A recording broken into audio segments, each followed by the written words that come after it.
दोस्तों, नवरात्रि का 9वां दिन अर्थात 23 अक्टूबर को नवरात्रि खत्म होने को जा रहे हैं। अगर जिस किसी ने भी 23 या 23 अक्टूबर से पहले कहने का मतलब यह है कि नवरात्रि खत्म होने से पहले हल्दी वाला यह उपाय कर लिया, तो उसके घर में महालक्ष्मी माता जी का निवास सदा के लिए हो जाएगा और घर में पैसा खूब आएगा और लंबे समय तक पैसा घर में दिखता रहेगा। दोस्तों, ऐसा मौका बार बार नहीं आता है और दोस्तों यह ऐसे उपाय होते हैं जो कि विशेष दिन पर ही किए जाते हैं। आज नवरात्रि से खत्म होने से पहले इस उपाय को कर लेना। और दोस्तों, यह उपाय बहुत ही गुप्त होते हैं। इनकी जानकारी बहुत कम लोगों को पता होती है, इसलिए जो कर लेता है उसके घर में सदा के लिए माहौल लक्ष्मी जी का निवास हो जाता है। इसलिए जिस किसी भी मनुष्य ने इस हल्दी का उपाय कर लिया तो समझ लेना उसका बेड़ा पार हो जाएगा। उसके घर में रिद्धि सिद्धि सुख समृद्धि और माता लक्ष्मी जी का पूर्णतया आशीर्वाद प्राप्त होगा। अब दोस्तों, यहां पर कुछ लोग ऐसे भी होंगे जो इस उपाय को हल्के में लेंगे। हम आपसे बोलते हैं कि इस उपाय को जिस किसी ने भी हल्के में ले लिया और उसने यह उपाय नहीं किया तो उसके घर में पैसा नहीं टिकेगा। और जिस किसी ने भी यहां हल्दी वाला उपाय कर लिया नवरात्रि खत्म होने से पहले, वे तो उसके घर में साक्षात महालक्ष्मी जी का निवास हो जाएगा। दोस्तों, मां दुर्गा के 9 रूपों की आराधना का पर्व अर्थात नवरात्रि 15 अक्टूबर दिन रविवार को शुरू हो चुका है तथा नवरात्रि का समापन 23 अक्टूबर दिन सोमवार को होगा। दोस्तों, नवरात्रि के दौरान माता रानी को प्रसन्न करने के लिए भक्त जन तरह तरह के उपाय करते हैं।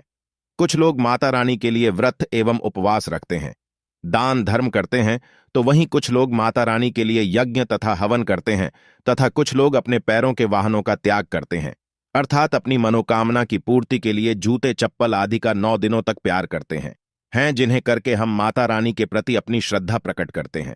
परंतु अगर आप इन सबके अलावा ये 7 काम करते हैं तो माता रानी आपसे कभी भी नहीं होंगी प्रसन्न और जीवन में आते हैं। दुर्भाग्य एवं गरीबी तथा माता लक्ष्मी भी ऐसे व्यक्ति से हो जाती हैं नाराज। साथ ही दोस्तों, वीडियो के अंत में हम आपको एक ऐसा कार्य भी बताए होंगे जो आपको नवरात्रि में अवश्य करना चाहिए। वह कार्य करने से आपकी हर मनोकामना पूर्ण हो जाएगी और मां दुर्गा अति प्रसन्न हो जाती है। दोस्तों, हल्दी विशेष तरह की औषधि है जिसमें दैवीय गुण मौजूद होते हैं। विवाह में वर वधू को हल्दी चढ़ाने के पीछे भी यही महत्व है कि उन्हें बुरी नजर से बचाया जाए, साथ ही सेहत और सुंदरता के लाभ भी उन्हें मिले। पूजा के समय कलाई में या गर्दन पर हल्दी का छोटा सा टीका लगाने पर बृहस्पति मजबूत होते हैं और वाणी में मजबूती आती है। हल्दी का दान करना भी शुभ माना जाता है। इससे कई स्वास्थ्य संबंधी परेशानियों का अंत हो जाता है। दोस्तों, पहले कन्या पूजन का बेनिफिट देख लेते, फिर हम आपको उपाय बताएंगे। दोस्तों, स्कंद पुराण में भी लिखा है और कई सारे हमारे जो देवी पुराण में भी इसका वर्णन मिलता है। माता रानी जितना पूजा पाठ से प्रसन्न होती हैं उतना ज्यादा कन्या भोजन कराने से हो जाती हैं, क्योंकि कन्याओं को देवी का स्वरूप माना जाता है और जो कन्या होती है नवरात्रि के समय में यह साक्षात नव दुर्गा का स्वरूप हो जाती है। दोस्तों, नवरात्रि के दौरान आपको एक पुरुष का पौधा जरूर लगाना है। मैं इसका फायदा भी बताऊंगा। कौन कौन से पुष्प लगाने चाहिए हमारे धर्मशास्त्रों के अनुसार कहा गया। दोस्तों, अगर कोई व्यक्ति मंदिर के किनारे में मदार का पौधा लगा दें, ध्यान से सुनिए, जो सफेद कलर का मदार का पौधा होता है किसी भी मंदिर के किनारे में लगा देते हैं, यह पोस्ट वहां पर उपस्थित जो देवी देवता हैं, मंदिर में जो रहने वाले जो देवी देवता हैं, जैसे शिव मंदिर है, शिव मंदिर में मदार का पौधा लगाते हैं, तो इसका एक पुरुष अगर कोई भी व्यक्ति रख करके चढ़ा शिव मंदिर में जाकर के, तो आपको एक स्वर्ण दान के बराबर पुण्य की प्राप्ति होती है। तो मदार का पौधा लगाने से इसमें जो फूल खिलेंगे वहां जाकर के देवी देवताओं को चढ़ाए जाएंगे, तो उसका आपको जो है पुण्य की प्राप्ति होगी। जो व्यक्ति चढ़ा रहा है उसको आधा फल मिलेगा और आधा फल आपको प्राप्त होना शुरू हो जाएगा। तो मदार का पौधा अगर कोई भी व्यक्ति नवरात्रि के समय में किसी भी शिव मंदिर है, माता रानी का मंदिर है, उनके समीप में जाकर के लगाता है तो अक्षय पुण्य की प्राप्ति होती है। न इसमें आपको व्रत करना है, न पूजा पाठ करने की जरूरत है। बस आप जो है कोई भी फूलों का पौधा लगा सकते हैं। इस श्रेणी में आते हैं जैसे मदार का पौधा, सदाबहार का पौधा। सदाबहार हमेशा हरियाली रहता है और यह हमेशा फूलते हैं। ऐसे कोई का आपको चयन करना है जो हमेशा बोलते रहे। दोस्तों, नौकरी व्यवसाय में सफलता के लिए भी ये उपाय कारगर माना जाता है। दोस्तों, नवरात्रि से हल्दी के उपाय से जीवन में संपन्नता आती है। यह नकारात्मकता को दूर करती है, इसीलिए इसे हवन में भी इस्तेमाल किया जाता है। सूर्य भगवान को हल्दी मिले, जल से अर्घ्य देने से मनचाहे वर की प्राप्ति होती है। बृहस्पति ग्रह हमारे जीवन में बहुत सारे सुखों के कारक है, जैसे कि वैवाहिक सुख बृहस्पति देव की कृपा से मिलता है। संतान का सुख या फिर संतान से सुख, यह भी बृहस्पति देव की कृपा से मिलता है। व्यापार में अगर आपको बुलंदी चाहिए, बहुत अधिक धन चाहिए, मतलब धन संचय अपार। दोस्तों, आपकी शिक्षा अच्छी नहीं हो रही है या उच्च शिक्षा में बाधा आ रही है, ज्ञान प्राप्ति में बाधा आ रही है, और हल्दी का उपाय करने से, हल्दी के छोटे प्रयोग से हम बृहस्पति को शुद्ध कर सकते हैं। और जब बृहस्पति शुभ हो जाते हैं तो हमारे जीवन में हर सुख अपने आप ही प्राप्त हो जाता है। जैसे किसी भी तरह से अगर कोई नकारात्मक ऊर्जा है आपके घर में, या फिर किसी ने कुछ कर दिया है, ऐसा आपको लगता है कि किसी ने कुछ कर करा दिया है, तंत्र मंत्र का असर है आपके ऊपर, तो भी आपको हल्दी का छोटा सा उपाय इन सभी समस्याओं से मुक्ति दिला सकता है। दोस्तों, संतान सुख हो या फिर वैवाहिक सुख हो, या फिर आपके विवाह में देरी हो रही है, या आपके करियर में कोई परेशानी है, धन से संबंधित समस्याएं हैं। दोस्तों, अगर आप किसी गंभीर बीमारी से पीड़ित हैं, जैसे कि अगर आपको कैंसर जैसी भी बीमारी है या फिर पेट से संबंधित कोई समस्या है, तो ऐसे में चाहिए कि आप नवरात्रि खत्म होने से पहले सी हल्दी का दान करें। पिसी हल्दी का दान करने से आपकी जो यह बीमारी है धीरे धीरे समाप्त हो जाएगी। दोस्तों, यह उपाय सभी को करना है। नवरात्रि के शुभ अवसर पर जिस किसी ने भी यह उपाय कर लिया, उसे घर में सदा के लिए महालक्ष्मी जी का निवास हो जाएगा। दोस्तों, आपके माथे पर भी एक हल्दी का टीका लगा होना चाहिए। हर रोज आप अपने माथे पर एक हल्दी का टीका लगाएं। इससे भी आपके पास जितनी भी नकारात्मक ऊर्जा है वह दूर होगी, सकारात्मक ऊर्जा के आसपास रहेगी, तो आप स्वतः ही धीरे धीरे बीमारी से मुक्ति पा लेंगे। दोस्तों, अगर किसी भी तरह इससे आपके बृहस्पति ग्रह कमजोर है, और बृहस्पति ग्रह कमजोर होते हैं तो सभी तरह की परेशानियां शुरू हो जाती हैं, कार्य बिगड़ने लग जाते हैं, व्यापार में वृद्धि रुक जाती है।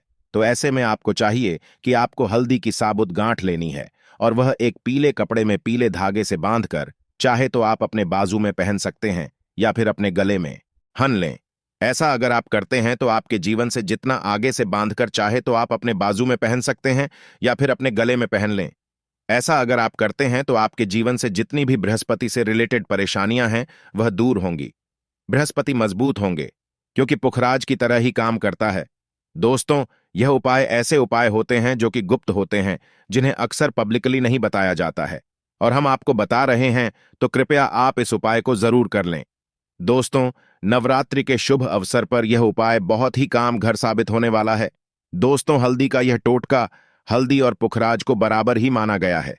अगर आप हल्दी भी प्रति बृहस्पतिवार इस तरह से गांठ बांधकर पहन लेते हैं अपने गले में, तो यह पुखराज की तरह ही काम करेगा, और यह बहुत ही जल्दी आपके बृहस्पति को मजबूत करेगा, जिससे कि आपके सभी कार्य बनने लग जाएंगे। व्यापार हो या नौकरी हो, सभी जगह आप प्रमोशन भी मिलेगा और व्यापार में वृद्धि भी होगी। बात करें कि अगर आप किसी भी तरह से शारीरिक या मानसिक रूप से नेगेटिव ऊर्जा से घिरे हुए हैं, कई बार दिमाग में, मन में नकारात्मक विचार आते रहते हैं, या फिर आपको लगता है कि आपके आसपास नेगेटिव एनर्जी का वास है, तो ऐसे में आपको चाहिए कि आप जब स्नान करें कि अपने स्नान के जल में हल्दी एक चुटकी मिला लें। पिसी हुई हल्दी को एक चुटकी मिलाकर आप उससे स्नान, जितनी भी नकारात्मक ऊर्जा है वह उससे दूर होगी। अगर कैरियर में कोई परेशानी है तो इस एक उपाय को करने से आपका कैरियर जो है वह बहुत अच्छा हो जाएगा। कैरियर में आपको सफलता मिलेगी। इसके अलावा आपको चाहिए कि आप प्रतिदिन हल्दी का तिलक अपने माथे पर जरूर लगाएं। इससे आपके सभी बिगड़े कार्य बनने लग जाते हैं। दोस्तों, नकारात्मक ऊर्जा से छुटकारा कैसे मिले? कई बार क्या होता है, हमें लगता है कि हमारे घर में ही नकारात्मक ऊर्जा है, और ऐसे में आपको चाहिए कि जहां आपका घर है, अपने घर के मेन गेट पर या अपने जो बाउंड्री वॉल होती है, वहां पर अगर आप हल्दी की एक रेखा बना दें, थोड़ी थोड़ी सी हल्दी पूरे बाउंड्री वॉल पर डाल दें, या फिर अपने में गेट पर नीचे एक हल्दी की रेखा से बना दें, तो ऐसा आप प्रतिदिन करते हैं तो आपके घर में नकारात्मक ऊर्जा का वास नहीं होगा, नकारात्मक ऊर्जा का प्रवेश ही नहीं होगा। ऐसा आप जरूर करें। अगर आपको लगता है किसी भी तरह से आपके घर में नकारात्मक ऊर्जा का वास हुए, जो अपने बाउंड्री वॉल पर या मेन गेट पर थोड़ी सी हल्दी पर प्रतिदिन छिड़क दें, और आप ये सुबह सुबह कर सकते हैं। रोज सुबह आप हल्दी छिड़क दें, और फिर दिन भर में वो खराब हो जाती है, उड़ जाती है, परंतु नियमित रूप से आप ऐसा करें, आपको खुद ही इसका चमत्कारी असर दिखने लगेगा। अगर आपके विवाह में कोई समस्या आ रही है, विवाह में देरी हो रही है, या आप चाहते हैं मनपसंद जीवन साथी, तो ऐसे में आपको चाहिए कि आप रोज सुबह सूर्य देव को जब जल अर्पित है तो आप थोड़ी सी हल्दी उस जल में मिला दें। एक चुटकी भर हल्दी आप अगर उस जल में मिला देते हैं और उसके बाद सूर्य देव को जल देते हैं तो इससे आपके विवाह में जो परेशानियां आ रही हैं वह शीघ्र ही दूर होंगी। और जब आप अर्घ्य देते हैं तो उसके बाद लोटस में या उस पात्र में थोड़ी सी हल्दी लगी होती है, उसे लेकर आप अपने माथे पर लगा लें।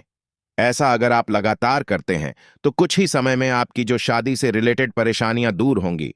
मनपसंद जीवन साथी की कामना है तो वह भी पूर्ण होगी। इसके अलावा अपने स्नान के जल में आपको एक चुटकी हल्दी मिलाकर स्नान करना चाहिए। इससे भी आपके विवाह में जो परेशानी आ रही है शीघ्र ही दूर हो जाएगी। दोस्तों, अगर आप चाहते हैं मां लक्ष्मी आपके घर में स्थायी रूप से वास करें तो ऐसे में आपको चाहिए कि गुरुवार के दिन सुबह हल्दी के पानी का छिड़काव पूरे घर में करें। इसके लिए आपको थोड़ा सा शुद्ध पानी चाहिए और अगर हो सके तो थोड़ा सा गंगा जल ले। उसके बाद शुद्ध पानी ले लें और उसमें थोड़ी सी हल्दी डाल दें। एक चुटकी भर हल्दी लें और पूरे घर में चारों तरफ हर कोने में इसका छिड़काव कर लें। ऐसा अगर आप हर गुरुवार को करते हैं या हर रोज करते हैं तो आपको बहुत ही शुभ असर मिलेगा और बहुत ही शीघ्र मां लक्ष्मी की कृपा आपको प्राप्त हो जाएगी। मां लक्ष्मी की कृपा पाने के लिए आपको चाहिए एक बहुत ही अचूक उपाय। आपको यह जरूर करना चाहिए। आपको बृहस्पति के दिन एक प्लेन कागज लेना है। कागज पर लाइंस नहीं बनी होनी चाहिए, लेकिन कागज के ऊपर आपको हल्दी से लिखना है। कैसे लिखना है? आपको थोड़ी सी हल्दी लेनी है। एक चुटकी भर हल्दी लिए थोड़ा सा उसने गुलाब जल डाल सकते हैं। गुलाब जल ना हो तो थोड़ा सा गंगा जल, या फिर वो भी ना हो तो आप शुद्ध जल ले सकते हैं। ऐसा करके आप उस हल्दी से अपनी अनामिका उंगली से लिखें। इस पर पूजा करें। प्रातःकाल जब आप करते हैं तो पंचोपचार से उस कागज की पूजा करें। उसके बाद उसे लेकर आप अपने धन रखने के स्थान पर रख लें या फिर आप अपने पर्स में रख लें। अगर आप हमेशा ऐसा करते रहे, जैसे कि आप एक दो बृहस्पतिवार के बाद इसे बदल दें या फिर इसी कागज को हर बृहस्पतिवार के दिन धूप दीप दिखा दें, पंचोपचार पूजन कर दें और फिर वापस मोड़कर आप अपने पर्स में रख लें। ऐसा आप अगर हमेशा करते हैं तो शीघ्र ही आपको बहुत ही चमत्कारी लाभ, आपको कभी भी धन का अभाव नहीं होगा। इस एक छोटे से उपाय से महालक्ष्मी की कृपा श्री हरि विष्णु सहित हो जाती है। बृहस्पतिवार का दिन भगवान विष्णु देव का दिन होता है और मां लक्ष्मी का शरीर बीज मंत्र जो आपने लिखा है चमत्कारी रूप से यह काम करता है। बात करते हैं, अगर आप संतान प्राप्ति की कामना करते हैं तो किस तरह से आपको हल्दी का उपाय करना चाहिए। अगर आप संतान प्राप्ति की कामना करते हैं या फिर आप पुत्र प्राप्ति की कामना करते हैं तो आपको चाहिए कि आप थोड़ी सी हल्दी एक आटे की लोई में भरकर किसी गाय को खिलाएं। जैसे आप आटे की लोई बना लें, नमक नहीं होना चाहिए उसमें, बस इस बात का ध्यान रखें। थोड़ी सी चने की दाल अगर आपने भिगोकर रखी है रात की तो वह या फिर 2 घंटे पहले भिगो दें और उस लोई के बीच में रखें। थोड़ी सी हल्दी, थोड़ा सा गुड़ और इस लोई को ले जाकर हर बृहस्पतिवार के दिन अगर आप किसी गाय को खिलाते हैं तो कुछ ही समय में आपकी समस्या समाप्त ही हो जाएगी। धीरे धीरे जो भी परेशानियां आपके संतान प्राप्ति में आ रही है तो वह दूर हो जाएगी। या फिर अगर आपके संतान की शिक्षा में कोई बाधा आ रही है तो भी आप यह उपाय कर सकते हैं। संतान की शिक्षा में कोई बाधा आ रही है तो आपको चाहिए कि आप संतान के माथे पर, अपने बच्चे के माथे पर अगर आप हल्दी का टीका लगाते हैं तो आपको बहुत ही शुभ फल प्राप्त होगा। बहुत ही शीघ्र बच्चे का मन पढ़ाई में लगेगा, एकाग्र होने लगेगा। गुरु अच्छा होगा तो शिक्षा में मन लगेगा। शिक्षा में जो भी बाधा आ रही है वह दूर होगी। इस तरह से इन उपायों को आप करीब निश्चित ही आपके जीवन में सफलता आती है। हल्दी का छोटा सा चमत्कारी उपाय होता है ये, और बहुत ही चमत्कारी रूप से यह काम करता है। हल्दी जो कि बृहस्पति को शुद्ध करती है और बृहस्पति शुभ हो जाए तो जीवन में किसी भी चीज का अभाव नहीं रहता। तो आप इन प्रयोगों को जरूर करें। बहुत ही छोटे, बहुत सरल और बहुत अचूक उपाय है।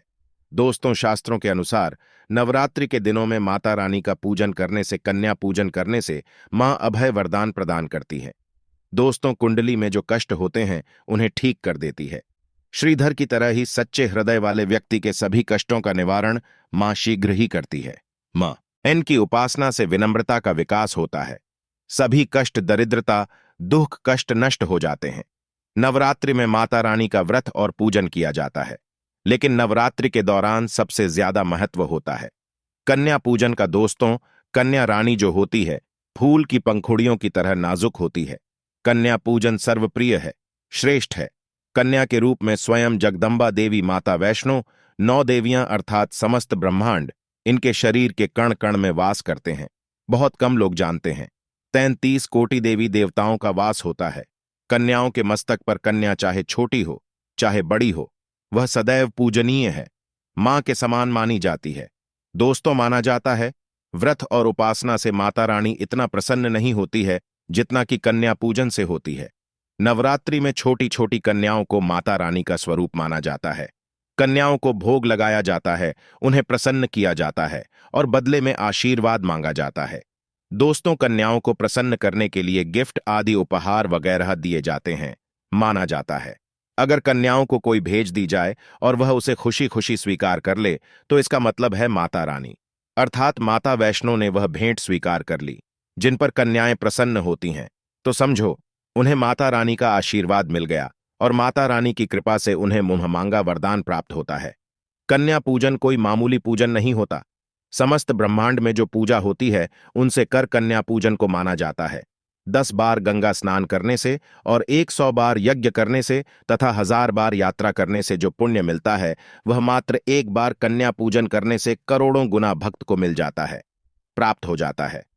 दोस्तों, इसीलिए कहा जाता है कि कन्याओं को सताना नहीं चाहिए।